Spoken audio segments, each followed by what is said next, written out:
안녕하세요. 말씀에 앞서서 양해 말씀을 드립니다. 오늘 예배가 마치자마자 우리가 함께 그 조성수 장로님의 모친께서 돌아가신 관계로 그 위로 예배를, 입관 예배를 함께 하려고 하오니 예배가 좀 단축되더라도 양해해 주시기 바랍니다.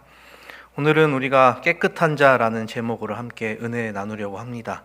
하나님의 말씀 누가복음 19장 9절에 있는 말씀으로 함께 은혜 나누도록 하겠습니다. 누가복음 19장 9절에 있는 말씀입니다. 제가 봉독해 올리도록 하겠습니다. 누가복음 19장 9절에 있는 말씀입니다.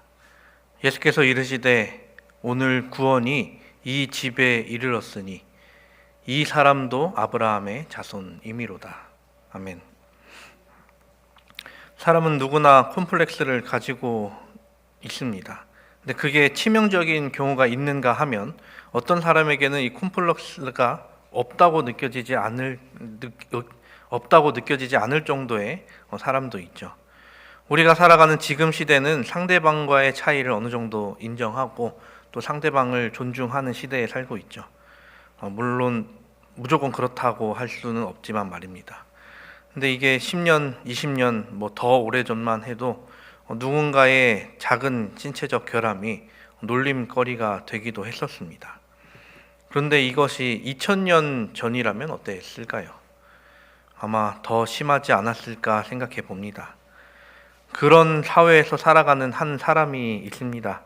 그 사람이 가진 콤플렉스는 다른 사람보다 조금 더 작다는 것이었습니다. 그런 이유에서인지 모르겠지만 그 사람은 아주 다른 것에 더 집착을 하게 되죠. 자기를 무시하는 동포들로부터 더 이상 무시당하지 않는 길로 나아가겠다라고 하면서 그 길을 나아갑니다.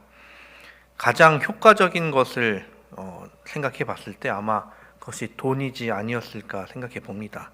또 지위가 될 수도 있었겠고요. 이 사람의 이름은 삭개오입니다. 그 이름의 뜻은 깨끗한 자입니다. 성경에서는 삭개오에 대해 말하기를 세리장이었다라고 이야기를 합니다. 여기서 말하는 세리란 우리가 잘 알듯이 세금을 걷는 사람을 이야기하죠. 지금으로 따지면 세무 공무원쯤으로 볼 수 있겠습니다. 그런데 당시 시대를 보면 이제 공무원이라고 부르기가 참 어려운 시대였죠. 당시 이스라엘, 이 유다는 로마의 식민지였습니다. 그러니까 이 세금을 걷는 사람은 그 거둔 세금을 누구에게 가져다 줬을까요?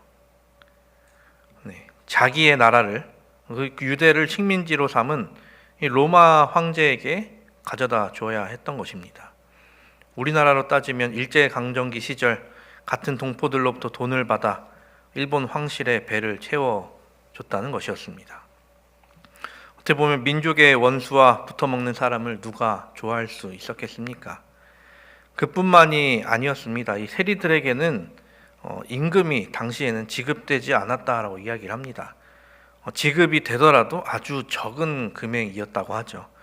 그런 그들도 먹고 살아야 할 터인데 그렇다면 그들이 무엇을 받아서 먹고 살아야 했을까요? 그것은 원래 정해진 세금보다 조금 더 걷어서 정해진 세금만 로마에 갖다 주고 나머지는 자신이 가지는 것이었습니다. 자기가 더 많은 재산을 원한다면 동포들을 착복해 자기의 배를 불릴 수 있는 자들이 세리였던 것이죠. 동포들로부터 좋은 시선일 수 없는 세리 중에 그 중에서도 장이었던 사람이 삭개오였습니다. 삭개오는 그렇게 돈도 가졌고 지위도 가졌는데 결국 가지지 못한 것이 있었습니다. 그것은 바로 사랑이었습니다. 누구도 자신을 사랑하지 않는 것 같은 삶을 살게 되죠. 나는 너희들이 가지지 못한 것을 가졌는데 왜 나를 사랑해 주지 않느냐라고 생각했을 것입니다. 내 키가 작아서 그 이유 때문일까? 나는 내 할 일을 열심히 했고 그것에 대한 성과를 이루어냈다라고 생각을 했는데 그리고 나도 나름 정직하게 했다라고 생각했을 수 있습니다. 하지만 누구도 이 삭개오의 말을 듣지 않았고 마음을 이해해 주지 못했습니다. 그러다가 하루는 예수라는 사람이 자기가 사는 그 여리고라는 동네에 오신다는 소식을 듣게 되죠. 그가 예수님을 직접 본 적은 없지만 누구라도 사랑하신다라는 소문을 익히 들어 알고 있는 때였습니다. 게다가 예수님의 제자 중에도 세리가 있었죠. 그래서 더욱더 그 예수라는 사람에 대해 관심이 갑니다. 예수님께서 동네에 오시자 많은 사람이 예수님 주위를 둘러싸죠. 삭개오도 예수님을 보고 싶어서 나아갑니다. 과연 나를 봐주실까? 나도 사랑해 주실까? 궁금해하면서 말입니다. 근데 정작 중요한 것은 예수님을 만날 수가 없었다는 것이었습니다. 주위에 너무 많은 사람들이 있었고 본인은 키가 작았기 때문에 예수님을 보기가 너무 어려웠던 것입니다. 그랬던 그가 선택한 방법은 예수님을 보기 위해 나무를 오르는 것이었습니다.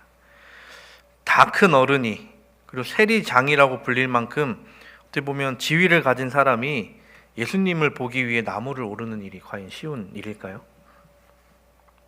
이게 힘이 든다는 것이 아니라 조금 어떻게 보면 부끄러운 상황일 수도 있습니다. 뭔가 다른 사람들로부터 주목이 되기도 하고 누군가 나를 안다면 나한테 더 손가락질 할 수도 있는 상황이었습니다. 그럼에도 불구하고 그는 그 나무를 올라 예수님을 봅니다. 그리고 예수님께서 삭개오에게 다가오시죠. 그리고 그에게 이야기하십니다. 삭개오야, 내려오너라. 내가 오늘 너희 집에 가리라. 그렇게 삭개오는 예수님을 자기 집으로 영접하게 됩니다. 거기서 삭개오는 예수님의 사랑을 맛보게 되죠. 평생 느껴보지 못한 사랑을 예수님을 통해서 경험하게 됩니다. 누구도 자신을 동포로 여겨주지 않을 때 예수님께서 하셨던 말씀은 오늘 본문대로 이 사람도 아브라함의 자손이다 였습니다. 해와 바람의 이야기를 잘 아실 것입니다. 해와 바람 중 나그네의 옷을 벗겨낸 것은 누구였습니까? 아주 따뜻한 햇살로 그를 덥게 만든 햇빛이었습니다. 딱딱하게 굳어있던 삭개오의 마음을 녹인 것은 돈도 아니었고 지위도 아니었습니다. 예수님의 따뜻한 사랑이 그것을 해내었던 것이죠.